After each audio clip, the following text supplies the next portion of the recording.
la remesa. Una fuerza popular, ¿Cómo no? vamos todos a formar. Una fuerza popular, vamos todos a formar. Pero que vengan, vengan, vengan ya. Una fuerza popular, Formemos todo, formemos ya.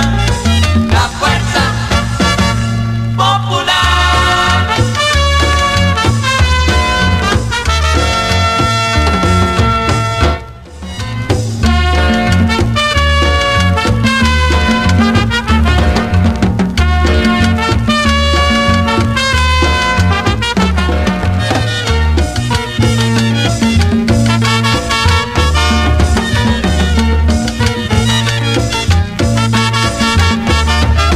Señores politiqueros, déjense de hacer promesas.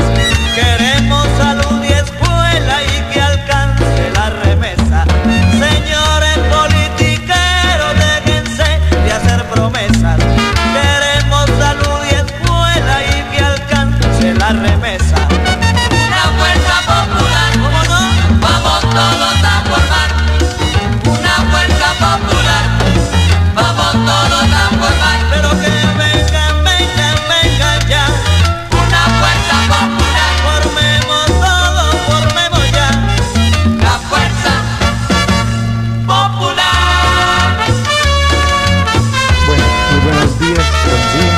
Estamos en el 6º Encuentro Internacional de Educación Popular y 9º Regional de Experiencias Populares. Entonces, en el ámbito de la maestría en Educación Popular, la segunda cohorte, estamos tratando de configurar el concepto de educación popular en esta Latinoamérica tan cambiante, pero a la vez en contextos que parecen iguales, pero con realidades que a la vez son muy iguales en el contexto de la desigualdad.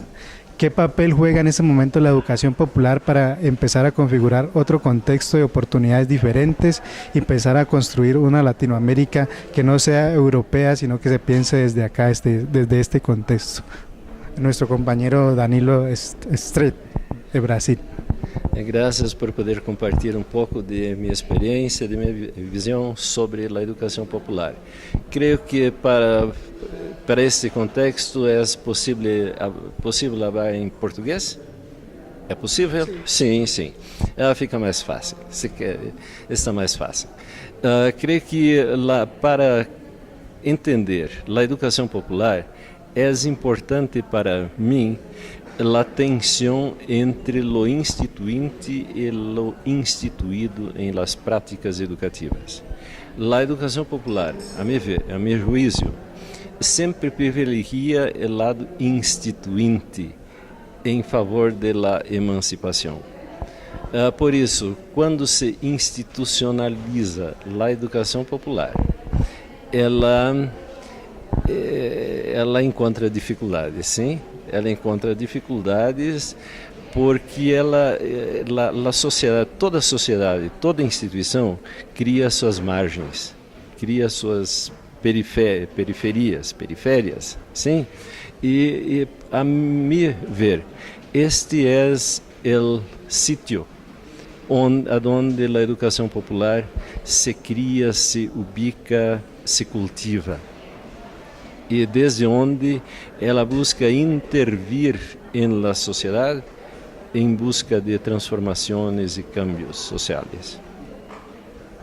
Creio que é um pouco por aí que podemos ver a educação popular neste momento de crises, de profundos cambios na sociedade latino-americana, uma onda conservadora em Brasil, e pelo que hemos visto em momentos aqui em painéis e conferências em toda a América Latina, um movimento conservador, em muitos casos fundamentalista incluso, sim. E a educação popular, ela se recria em las margens deste movimento. É assim que ela surge em América Latina, na década de 50, 60. Há também os predecessores, no momento podemos falar disso aqui. pero creio que é um momento de se recriar em um novo contexto econômico, social, cultural que estamos vivendo agora. Después de Freire, ¿cómo se ha transformado la educación popular en el Brasil? Depois de Freire, a educação, creio que Freire é uma referência, sempre será uma referência em Brasil, creio que também em toda a América Latina, e não somente na América Latina, no mundo. Todos os continentes se lê Paulo Freire, mesmo quando não se lê Paulo Freire, se habla de Paulo Freire. Sim, se habla muito mais do que se lê e se tenta compreender de fato o pensamento de Paulo Freire. Eu creio que neste momento aqui, principalmente a partir do ano 2000, há entrado outras práticas e que han requerido outras reflexões teóricas, sim?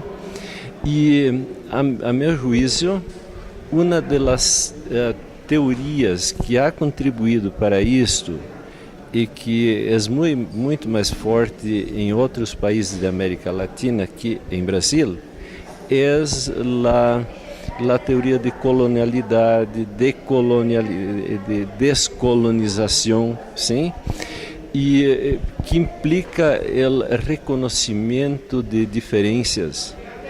Já está em Paulo Freire, pero creio que nas últimas décadas reconhecemos as diferenças como não se reconhecia nos anos 80, 70, 80. A voz de los indígenas, de las mulheres, de los afrodescendentes, de los jóvenes, de los homossexuais. Então são vozes muito distintas que se encontram. E como disse, são vozes que trazem mudanças, cambios para a sociedade desde as margens, desde afuera, sim? Dificilmente a sociedade cambia desde seu centro. O cambio é de fora para dentro, creio eu.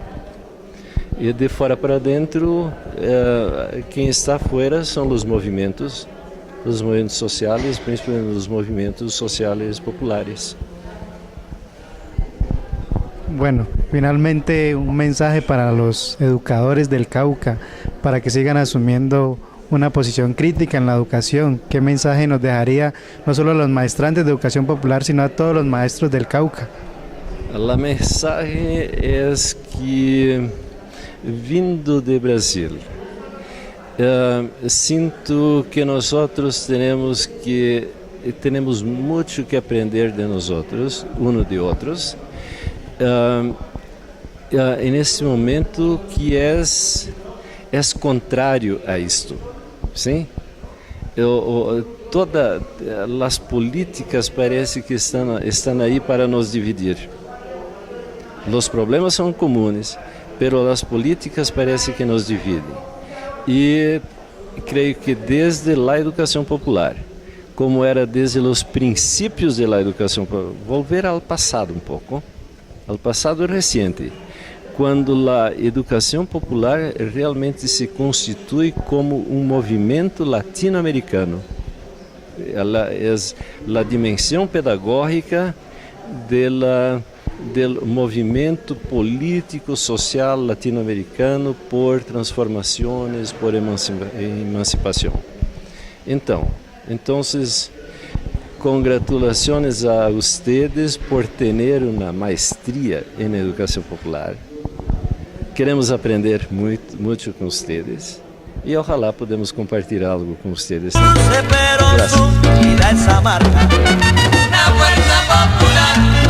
Vamos todos a formar una fuerza popular. Vamos todos a formar, pero que vengan ya.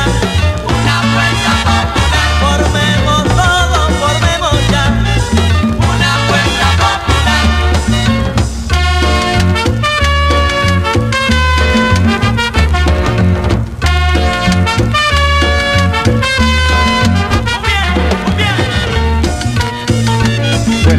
Estamos en el Centro Encuentro Internacional de Educación Popular y noveno de experiencias en educación popular, y esta vez nos acompaña el maestro y educador popular de Argentina, Orlando Santiago Balbo, que nos va a hablar un poco de los nuevos retos de la educación popular en este siglo XXI, sabiendo que las nuevas tecnologías nos traen nuevos retos a los educadores. La educación popular vive siendo una opción ética de frente a los procesos sociales, políticos y culturales que vive nuestro pueblo. Es una educación puesta al servicio de los intereses de los sectores populares. Obviamente que el gran desarrollo tecnológico logrado últimamente, y yo quiero diferenciar lo que es el desarrollo tecnológico de que son los aparatos tecnológicos que hoy están hackeando la escuela.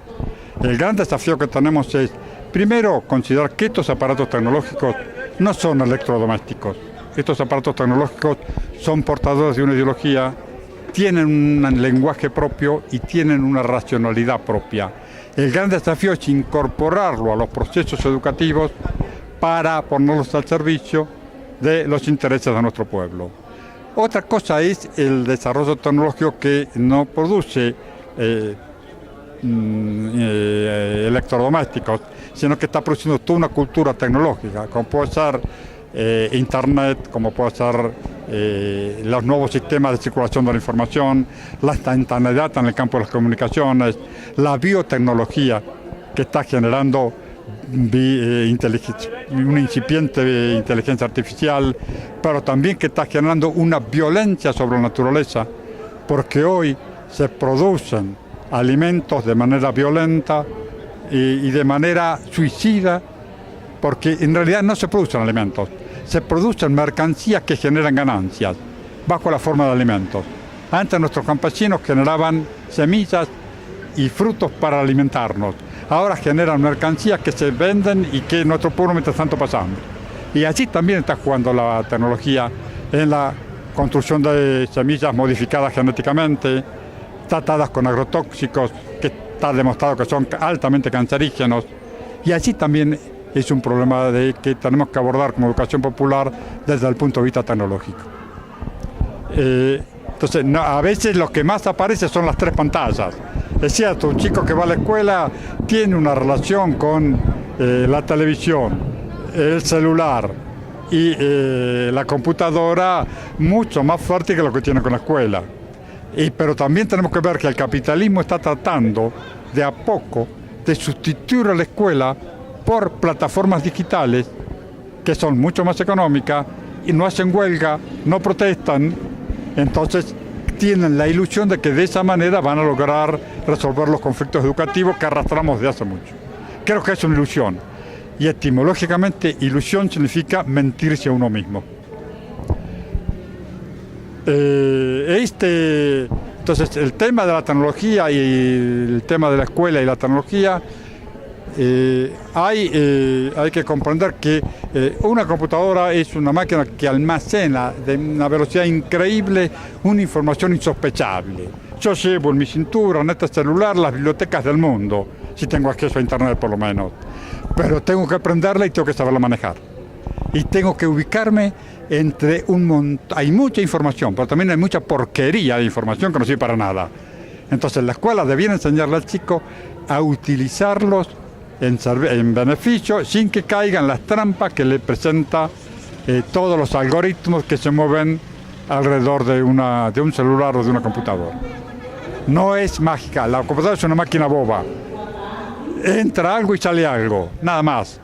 No crea nada. Y este dedo, como decía Mafalda, cada vez es más poderoso, porque con este dedo yo la apago o la prendo. Y se acabó la computadora si la prendo la tecla. Sí, creo que esto tiene una resonancia, sobre todo en los medios de comunicación, muy alta, porque lo que nos está faltando es una cultura tecnológica. Una cosa son educación tecnológica, una educación para comprender la tecnología. Otra cosa son los artefactos tecnológicos que se mueven dentro del campo educativo. Otra cosa son las políticas tecnológicas al servicio de quién y de qué intereses se ponen.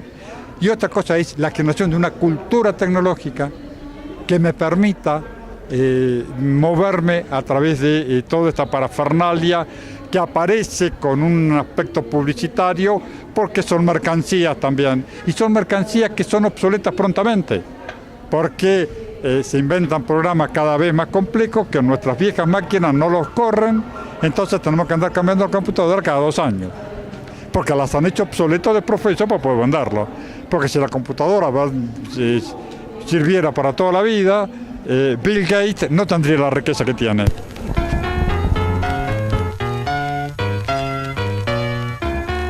Sinesio Mina luchó por la libertad.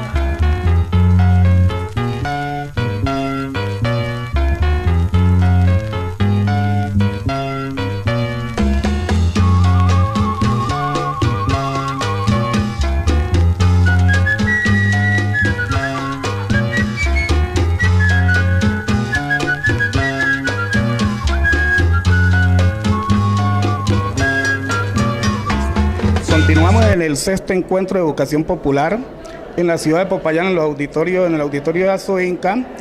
Vamos a entrevistar al profesor Fernando Méndez de la ciudad de Bolivia.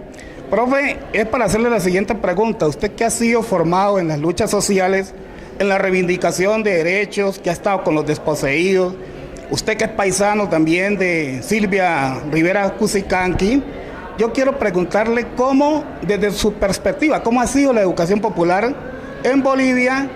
Y la segunda pregunta es, ¿en qué procesos usted ha estado inmerso o cuáles son los procesos importantes, cierto, relevantes que usted ha liderado? La primera es demasiado larga la respuesta, muy larga, porque la educación popular desde la década del 60 hasta ahora tiene un recorrido enorme y unas experiencias muy riquísimas que por lo menos tardaríamos unos 15 días en explicar, continuamente hablando. Pero haríamos el esfuerzo, digamos, hay varios bloques. La educación popular en Bolivia la podemos hacer por bloques para mejor y más rápido entendimiento. Hay un bloque que es la educación popular institucionalizada, las de las fundaciones, ONGs, de organizaciones de apoyo y desarrollo, etcétera, etcétera, que incorporan la educación popular para hacer lo que plantean ellos como objetivos institucionales. Ese sería un bloque grande, y es grande. En un momento eran 3.000 organizaciones de este tipo en Bolivia, en algunos años atrás. Imagínense la cantidad de experiencias que sería difícil de decirlas, ¿no? Y el otro bloque fuerte es que la educación popular, a medida del fortalecimiento de las organizaciones sindicales, populares, artísticas, etcétera, se ha ido incorporando en la formación de sus liderazgos. El caso más emblemático, son 2 casos emblemáticos que yo tomaría. Uno es Domitila Chungara.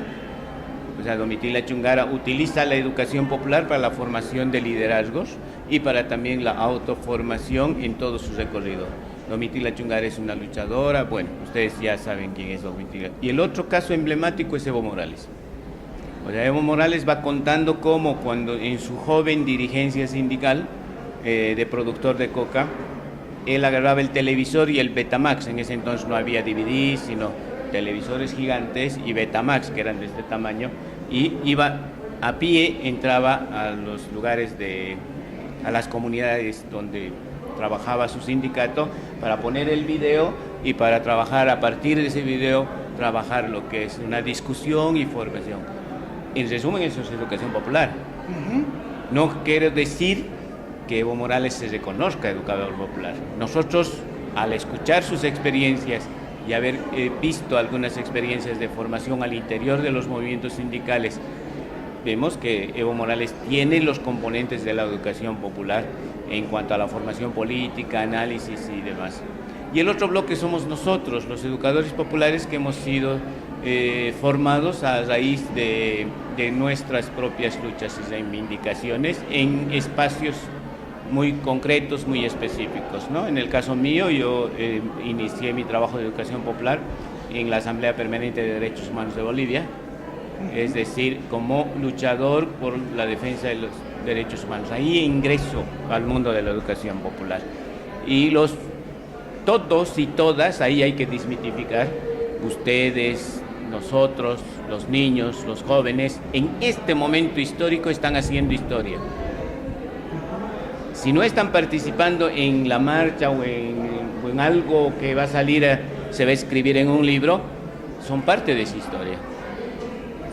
O sea, son parte de la historia aun cuando no estén marchando, digamos, aun cuando no estén luchando físicamente, viendo de la acera al frente, porque en algún momento alguien, a ese niño joven, a ustedes, nosotros, nos van a preguntar, en el caso mío, tú has estado en Popayán, ¿qué es lo que pasa con las luchas sindicales de Azoinca?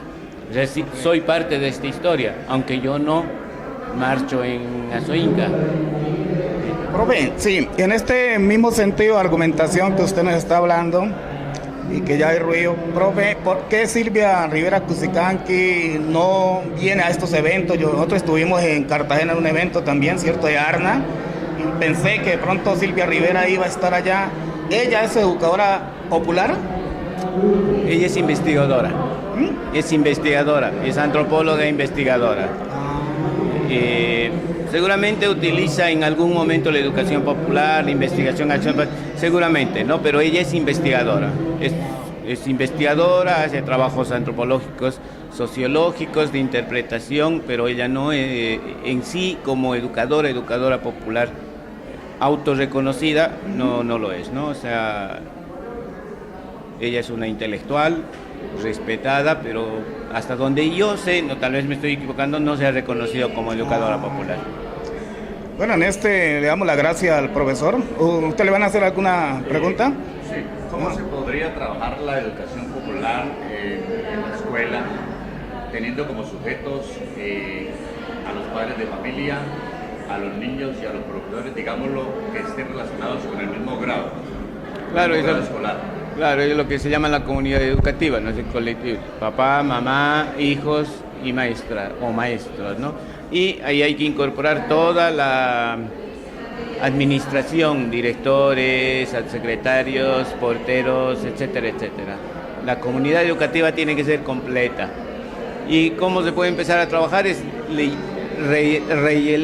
leer nuestra cotidianidad. Por decir, un tema que estén avanzando. A ver, díganme, ayúdenme con la currícula, porque yo voy a... Los medios de comunicación.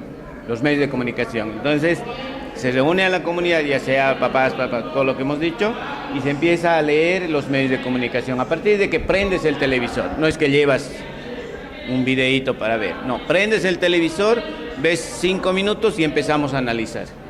Niños, niñas, papá, mamá, cómo está fortaleciendo para para el fortalecimiento familiar lo que acabas de ver. O sea, lo que acabas de ver es cierto, no es cierto, etcétera, y entonces empiezas a trabajar. Es leer tu contexto, volverlo a leer desde el punto de vista de que lo que estás viendo en la televisión lo está viendo todo el mundo, y también decir quién no puede ver es el que no tiene esa posibilidad de ver la televisión.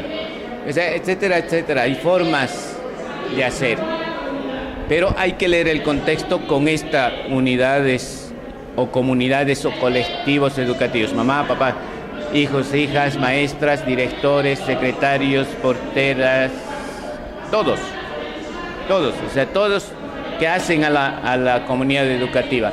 Lo que normalmente hacemos es que solo se ocupa la maestra y la discusión con el papá, la mamá, etcétera, se hace la maestra, pero ya se olvidó la secretaria, el secretario, el director, la directora, la portera, el conserje, el nombre que tengamos de todo lo que es la ley. ¿Por qué? Porque si yo camino por aquí y he tenido un acuerdo de curso, de aula, me va a romper ese acuerdo si no está inmerso el que limpia. Porque además somos seres humanos, ¿no? O el director o directora solo va a leer el informe, sino tiene que ser parte. O la secretaria o secretario, etcétera, etcétera, etcétera, etcétera. O sea, todos tenemos que estar. Creo, ¿no? Profe, muchas gracias por sus aportes, porque estos conocimientos que usted nos está impartiendo nos enriquecen como educadores populares que somos y en el camino que estamos recorriendo desde la maestría en educación popular de la Universidad del Cauca. Muchas gracias, profe. No, a ustedes las gracias. Además estamos por aquí por ustedes. Ustedes han hecho posible que estemos aquí, si no, yo no conocía Popayán. Sinesio mina, negro de armas tomar. Sinesio mina, luchó por la libertad. El pueblo norte caucano siempre te recordará. Ay, Sinesio, en los comienzos del siglo, el cacao y el café. Bueno, continuamos en el sexto encuentro de educación popular y el noveno de experiencia en educación popular, y nos acompaña Mauricio Raza, Patricio, de Ecuador, representante del CEDAL, quien nos va a ampliar un poquito el concepto que vamos a escuchar en una conferencia acerca del biopoder y el capitalismo infantil. Y de paso, una vez que se lleva de este Cauca multicultural, pluriétnico, y que nos deje un mensaje de paso a los estudiantes de maestría en educación popular de aquí de la Universidad del Cauca. Ya, bien, muchas gracias por tomar en cuenta estas experiencias que para nosotros son una opción de vida. El día que tuve la oportunidad de dialogar con los participantes acá de este evento, les hablaba que la experiencia nuestra tiene como reto enfrentar una doble degradación, una degradación ecológica y una degradación social. Refiriéndome a lo de la degradación social, lo que el filósofo Edgar Morin llama, mejor dicho, la anomia social, es decir, cómo las sociedades dentro del campo individual y dentro del campo colectivo generan ya un agotamiento de los valores en las personas, empezando desde las niñas y los niños, cómo las sociedades cada vez van transformando en sociedades de consumo, en sociedades mercantilistas. De allí que la educación no humaniza el hecho educativo como propone la educación popular, academiza y sobre todo mercantiliza. En cuanto me refería, por ejemplo, a esta nueva, no tan nueva porque ya tiene unos 10 años, esta nueva dimensión de la historia, pues hoy las transnacionales de los medios de comunicación han generado, a través de lo que se denomina el biopoder, interiorizar en los niños y en las niñas y en las familias también la idea del éxito, de ser exitosos. Las transnacionales de los medios de comunicación y la tecnología han interiorizado la necesidad de dependencia de los celulares, por ejemplo, y de allí que las relaciones ya no son las mismas en cuanto se refiere a mantener la sonrisa, a vernos a los ojos, a sonreírnos, a compartir. Entonces el biopoder interioriza ese deseo de consumo, de mercantilismo, y el sistema capitalista utiliza a los niños y niñas como voraces consumidores de tecnología, y ello a la postre, como ustedes saben, pues genera un mayor consumismo de parte de los niños, de parte de las niñas, quitándoles toda capacidad de emancipación. Por lo tanto, la educación tiene una gran tarea, ¿sí?, de retomar, romper, digámoslo así, generar procesos que permitan enfrentar el capitalismo infantil que les decía, que lo toma un gran escritor argentino que es Eduardo Bustelo, en su libro denominado El recreo de la infancia, que trata de cómo recrear la infancia en las actuales condiciones. En cuanto a lo segundo, pues del evento, creo que han sido experiencias o son experiencias que se retan a sí mismos a hacer experiencias vivas. La educación como en sí es un acto político, el docente, la docente es una, no facilitadora, porque sería rebajar, a mi modo de ver, la dimensión del trabajo y la tarea que tiene una educadora o un educador. Más bien es una tarea que se convierte en una opción de vida. Cuando nosotros tomamos conciencia, no sin la ciencia, conciencia de la realidad en la que vivimos y podemos leer esa realidad, podemos entenderla, ahí surge conscientemente la necesidad de que algo hay que cambiar. Y por ese algo pequeño empezamos, pero lo primero que empezamos a cambiar son nuestros valores. Es decir, rompemos nuestra anomia social para generar una participación de mi persona con el otro, no mi persona, mi individuo como tal, solo. No se puede construir alternativa en individualidad. Muchas de las acciones individuales tienen que ver con ámbitos colectivos.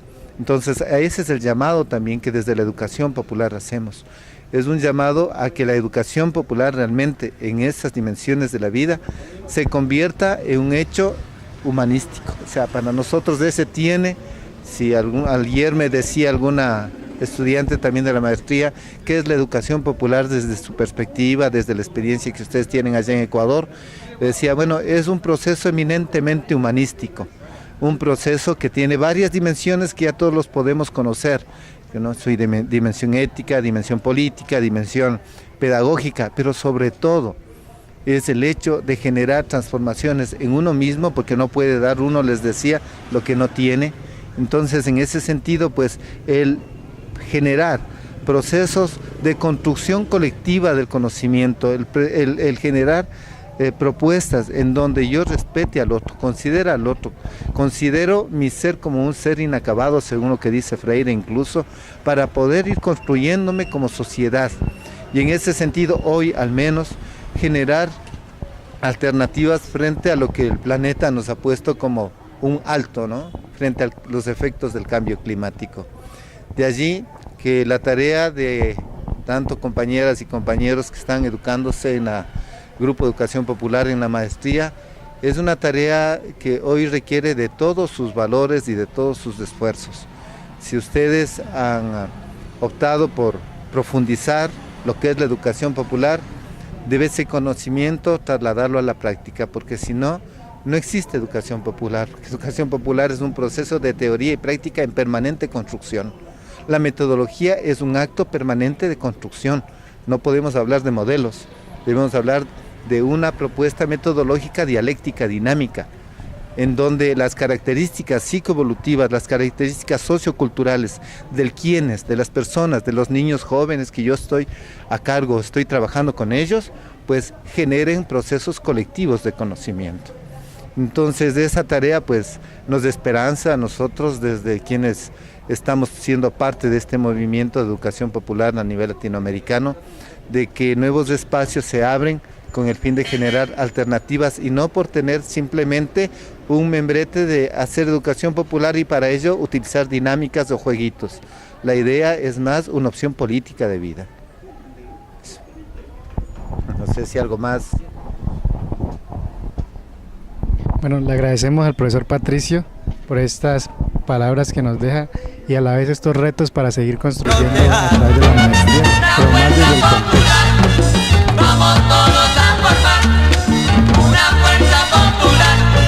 Vamos todos a formar. Ay, vengan, vengan, vengan ya. Una fuerza popular. Formemos todo, formemos ya. Una fuerza popular.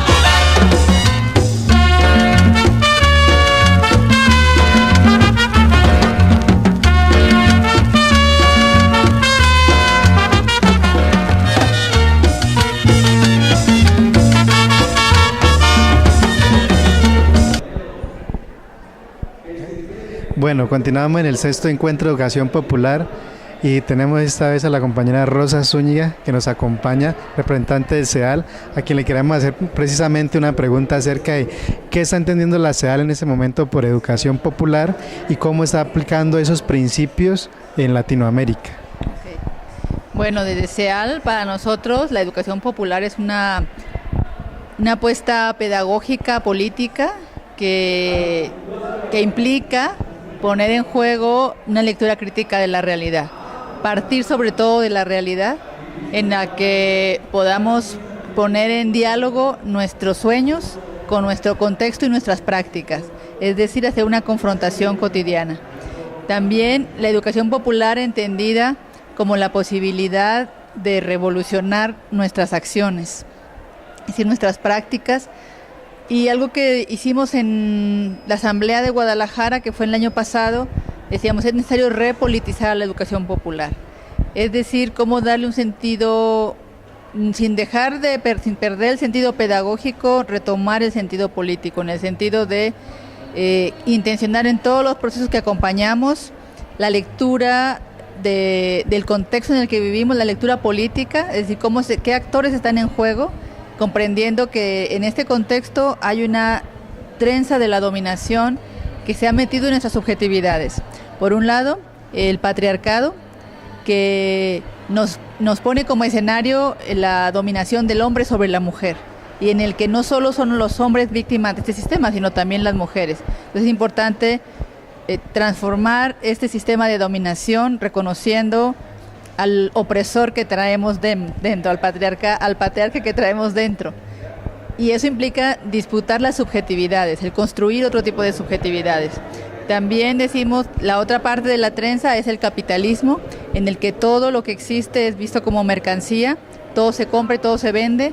En este sentido, la educación está disputándose como una mercancía, la están queriendo ver este sistema actual como una mercancía, en el que el derecho a la educación se está disputando porque muchas personas muchos sobre todo en este ámbito más neoliberal, muchos empresarios están invirtiendo en la educación para que la educación no sea un servicio más que un derecho.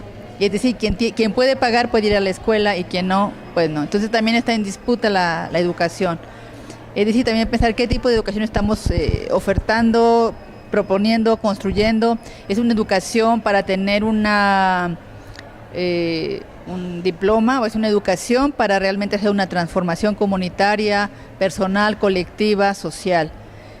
Y el colonialismo, en el sentido de que existe muchísima discriminación por el color que tienes, y a la vez se construyen subjetividades para, ha crecido, está permanente en nuestro territorio, en nuestra realidad latinoamericana, el pensar que hombres y mujeres que tienen un color de piel, tienen una forma de vestir, no tienen derecho a estar en la escuela, o son personas que las pensamos no letradas, no intelectuales, no organizadas, y las vemos como niños o niñas, ¿no? Entonces muchas personas tratan, bueno, he escuchado a muchas personas diciendo la indita, el indito, comadre, o sea, no las llaman a las personas por su nombre, como viéndolas menores. Entonces creo que tenemos que disputar también la forma en que decimos las cosas.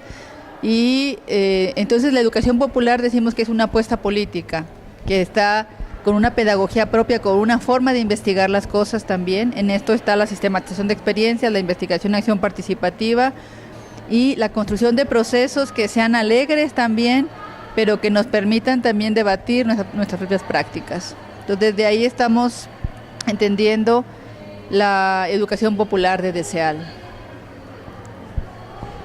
En cuanto a las apuestas que tiene SEAL en Latinoamérica, ¿cuáles para resaltar? ¿En qué países? Bueno, vale la pena señalar que el SEAL está presente en 21 países. Estos 21 países hay dos niveles de articulación. Por un lado, en las regiones. México y Brasil son país-región, y porque por las dimensiones que tienen son bastante amplias. Y el Cono Sur está conformado por compañeros de Uruguay, Paraguay, Argentina y Chile, como una gran región, que son también bastante distantes y con problemáticas bastante complejas y diversas. La región andina, que está conformada por compañeros de Colombia, de Ecuador, de Perú, de Bolivia y de Venezuela, que también es otra región bastante amplia y con sus dinámicas particulares cada país. La región Centroamérica, que está conformada por compañeros de Panamá, Costa Rica, Honduras, Nicaragua, El Salvador y Guatemala, y también con una realidad concreta. Y el Caribe. El Caribe está conformado por compañeros de Cuba, Haití, República Dominicana y Puerto Rico, y estamos en la intención de articularnos con otras de las islas del Caribe. Entonces, ¿cuáles fueron nuestras apuestas ahora en la asamblea, a partir de la asamblea de Guadalajara, que se vienen construyendo desde 2008, de la asamblea de Cochabamba? Por un lado es construirnos en un movimiento de educación popular, el afirmarnos de educación popular, porque antes de la asamblea de Lima, que fue en 2012, nos llamábamos todavía Consejo de Educación de Adultos de América Latina, y en Lima en asamblea acordamos cambiarnos el nombre y ser Consejo de Educación Popular de América Latina y el Caribe, para ser incluyentes del Caribe, que parecía que estaba incluido en América Latina, y a la vez afirmar que somos educadores populares, como esta afirmación más política, y no solamente educadores de adultos, que esa es una parte de la acción, pero no la es toda. Y entonces, una de las grandes apuestas que está englobada en nuestros ejes de acción que hemos definido en Guadalajara es, por un lado, la integración de América Latina y el Caribe desde la diversidad. ¿Cómo lo vamos a hacer esto? O sea, reconociendo que cada territorio tiene un contexto particular, necesitamos recuperar nuestras historias, recuperar nuestras luchas, unirnos a las diferentes luchas que hacen educación popular y que no solamente están en el CEAL. Entonces, por eso decimos que es importante hacer formación política. ¿Qué significa hacer formación política? Significa hacer lecturas sobre la economía política, hacer lecturas sobre las relaciones de poder, hacer lecturas de quiénes son los actores antagónicos que están en este momento y que nos hacen en cierto sentido ser enemigos entre los sujetos que están en los territorios y hasta matarnos entre nosotros porque nos consideramos enemigos. Entonces, ¿cómo desmontar esas subjetividades? Desde ahí va esta apuesta política por la formación. Como ya lo decía, la reconstrucción de la historia. ¿Pero cuál historia? La historia de los pueblos que han sido asesinados, masacrados, o la historia de las mujeres que han desaparecido, las mujeres feministas. También estamos desde CEAL apostando por construir una educación popular, una pedagogía popular feminista. Es decir, la educación popular durante muchísimo tiempo, las feministas estaban criticando la educación popular porque no integraba en sus procesos esta perspectiva. Entonces, a partir de Guadalajara lo afirmamos con bastante fuerza en que tenemos que construir y dialogar junto con las feministas, sobre todo develando o trayendo a nuestra reflexión y a nuestra acción, sobre todo, todas estas cuestionamientos que han puesto las feministas en el territorio. Uno de ellos pues es el patriarcado, el sistema de dominación patriarcal que no está, como ya lo decía, que privilegia a los hombres, pero que también muchas mujeres son víctimas de este sistema. Y entonces es importante a partir de eso decir, bueno, ¿cómo construimos la historia? Y a la vez también decir cómo este sistema o esta historia nos muestra que la historia muchas veces es construida o escrita por los hombres y las mujeres no están visibilizadas. ¿Dónde están las mujeres escribiendo? También decimos, un aporte bien importante es, por ejemplo, de mujeres como Julieta Paredes, Claudia Corol. Claudia Paredes como una feminista comunitaria de Bolivia, que ha hecho un trabajo de disputar el concepto de feminismo. Ella dice cosas como muy poéticas, y estamos agarrando ese sonido, es decir, el feminismo, porque hay una corriente que está construyendo un tipo de feminismo, pero queremos construir un feminismo comunitario, un feminismo desde las comunidades, que implica reconocer que el hecho de que seamos indígenas tampoco nos hace ser coherentes. También hay contradicciones, también somos violentos. O sea, también tenemos que desmontar esa idea de que lo ancestral o todo lo ancestral es lo que hay que poner en práctica. También hay que ponerlo en cuestionamiento y también hay que poner en cuestionamiento el cómo se ha construido la historia. Ahí hay que hacer una chamba muy fuerte para los maestros. O sea, preguntarnos qué tipo de historia es la que estamos enseñando, qué tipo de historia es la que estamos compartiendo. ¿Es una historia colonial o es una historia emancipadora? Porque generalmente, era lo que nos develaba Julieta Paredes, estamos aprendiendo la historia a partir, justo hoy, que es 12 de octubre, a partir de la invasión. Y la historia que hubo atrás, ¿qué pasó con la otra historia? Generalmente se comprimió y se dice, bueno, había algunos grupos indígenas con cierto sistema de gobierno, pero yo no dudo que haya tenido sus contradicciones, por supuesto, pero son imperios, por ejemplo, como Mesopotamia, y entonces vanagloriamos más a Mesopotamia, por decirlo de alguna manera, pero no retomamos a los incas o a los aztecas o a otros que han estado presentes en nuestros territorios y que también tuvieron una filosofía, una apuesta, y no la conocemos. O sea, no conocemos nuestras historias, no conocemos también que en el proceso de lucha ante la invasión muchas mujeres salieron a pelear, muchas mujeres dieron la vida. Y a la vez, pues es esto, de desmontar este sistema que está presente. Una cosa también es esta cuestión de lo estamos afirmando, pero la cosa es también cómo lo vamos concretando. Y lo vamos a ir concretando en la medida de, o sea, aparte de la filosofía y la apuesta es no hacerlo solamente desde SEAL, porque la educación popular no es propiedad de SEAL. El SEAL tiene esta apuesta y la ha tomado como suya, pero hay muchísimos actores que hacen educación popular y que no los estamos viendo. Entonces hay que dialogar, entonces tenemos que encontrarnos, dialogar, ver puntos en común, ver cómo nos retroalimentamos, ver cómo hacemos fuerza, porque el sistema de dominación está tan imbrincado y tan metido en nuestras subjetividades que es bien complicado desarraigarlo.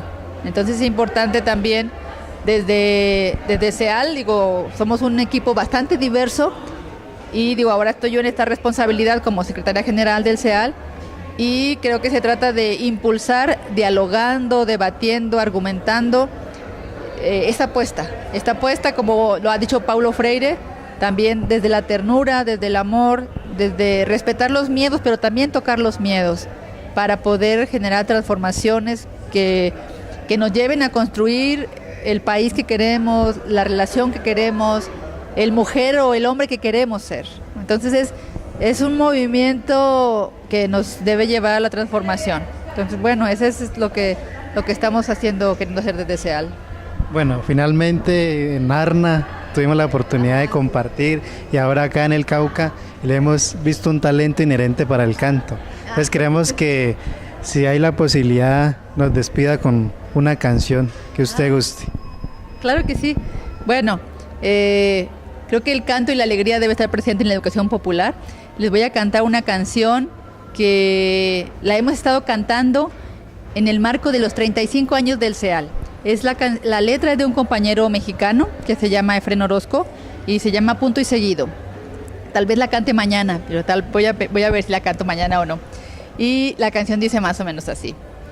Sí. Llegar aquí tras 35 vueltas de la espiral que dibujó esta historia y celebrar y compartir la vida, invitada especial, es la memoria, aquel ayer, pretérito imperfecto, por imperfecto, dejó pasar la brisa, frescura ideal, para aprender sonriendo, pues sonreír es no ahogarse en la risa.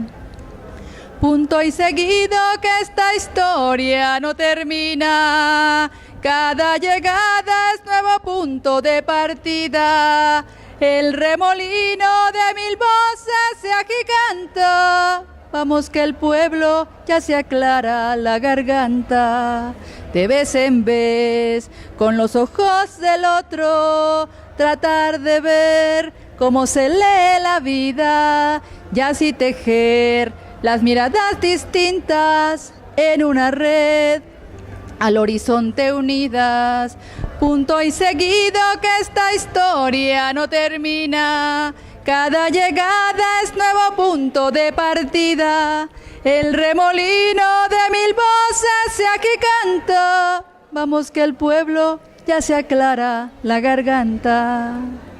Gracias. Muchas gracias. Muy lindo. Muchas gracias.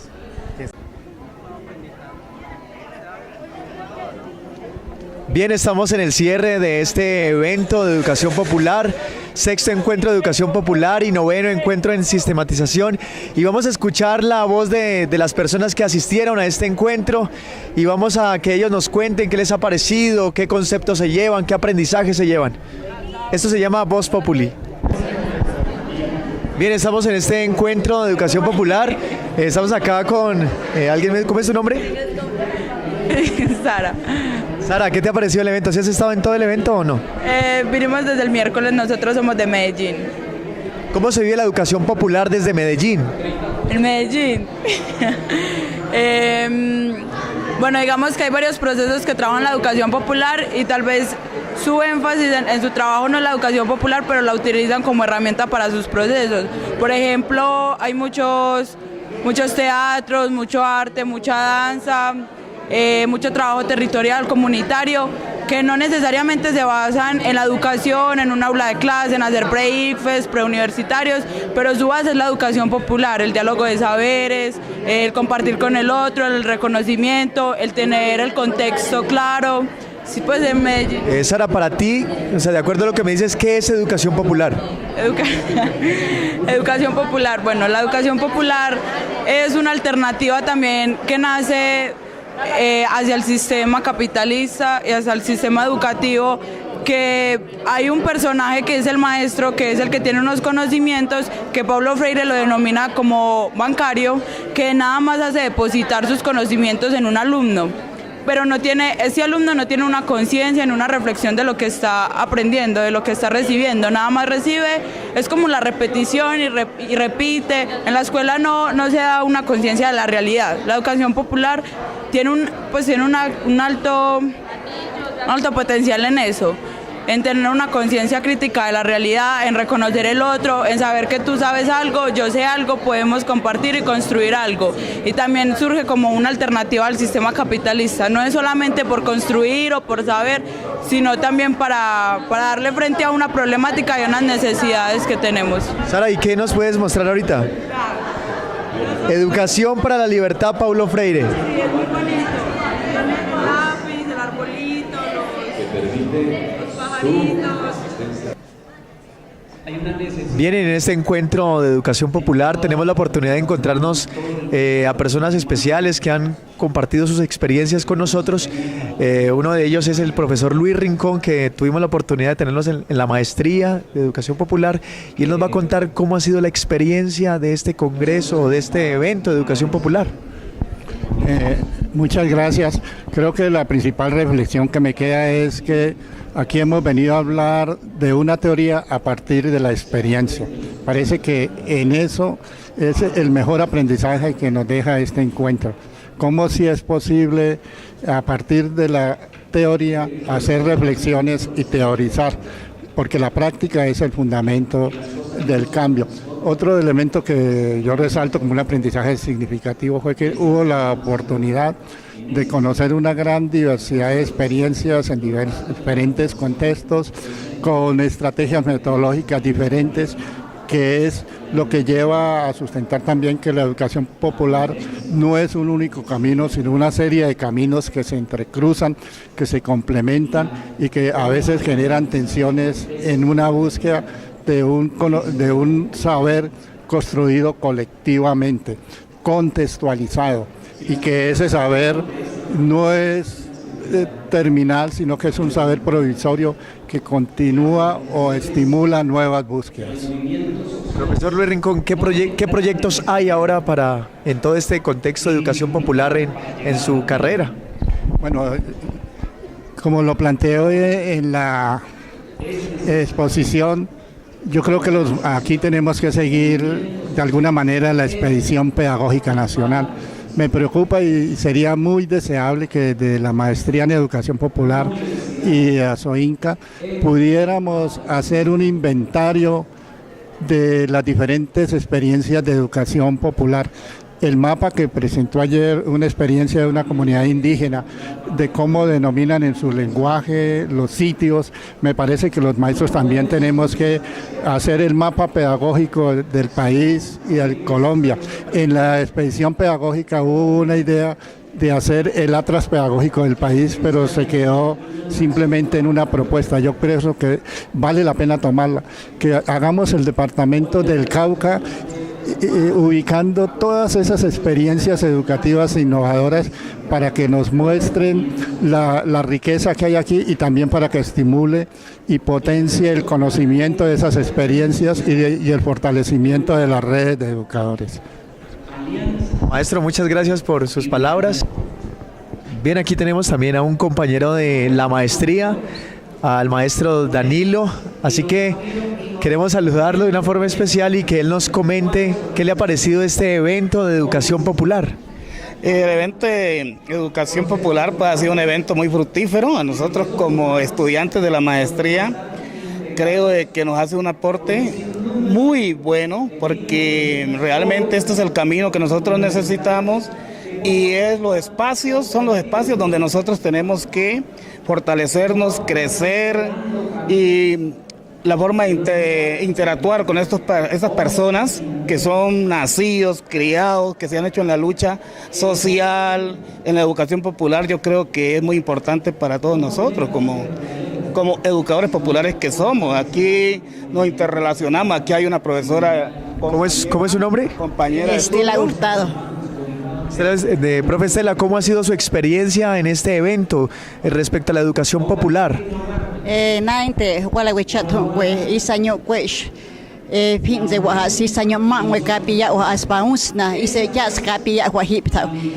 Para mí es una excelente experiencia porque lo que nosotros aprendimos, eso lo vamos a compartir en nuestras instituciones, en nuestra familia, porque en primer lugar tenemos que empezar desde la familia y ahí sí empezar con las instituciones y con público. Si alguien le preguntara en la calle, bueno, ¿qué es lo que más recuerda del evento de educación popular? ¿Qué le diría usted? Yo le diría la creatividad, la responsabilidad, los valores que tanto nos hacen falta ahora, porque hoy en día eso es lo que nos motivan tanto a nuestros estudiantes. Maestra, muchísimas gracias. Gracias, profe Danilo, también. Estela Hurtado. Bien, estamos aquí con el maestro Andrés Ortiz de la ciudad de Ibagué y él nos va a comentar cómo le ha parecido este evento en torno a la educación popular y qué experiencia se lleva de la ciudad blanca de Colombia, Popayán. Muchas gracias. El evento importante, poner en discusión lo que estamos haciendo y venir a compartir con los compañeros de la educación popular el trabajo que cada una de las organizaciones viene desarrollando. Pues las enseñanzas son muchas, es una oportunidad también como para contrastar lo que uno viene haciendo y también como para preguntarse si efectivamente lo que viene haciendo es educación popular y acercarse cada vez más un poco a partir de esa reflexión a lo que puede llegar a significar los presupuestos de la educación popular. Entonces, pues siempre el encuentro en estos espacios es interesante en la medida de no solamente reconocer lo que los otros están haciendo, sino lo que nosotros mismos empezar a mirar de una manera distinta, un poco más amplia y problemática lo que nosotros mismos venimos haciendo.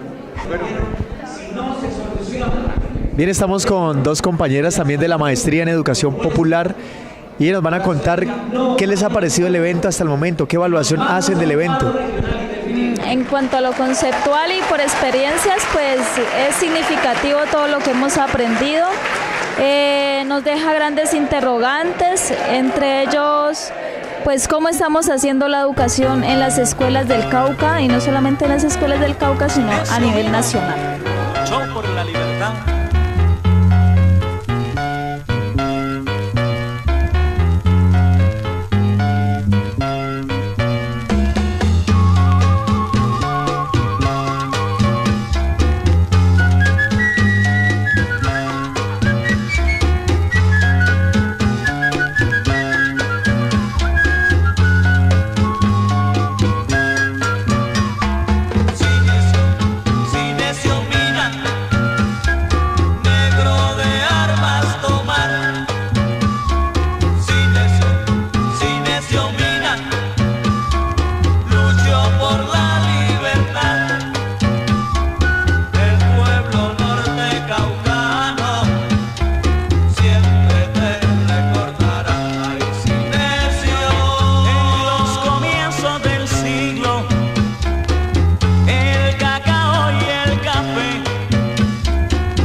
Quisieron desalojar y arrebatarles las fincas que habían logrado sentar.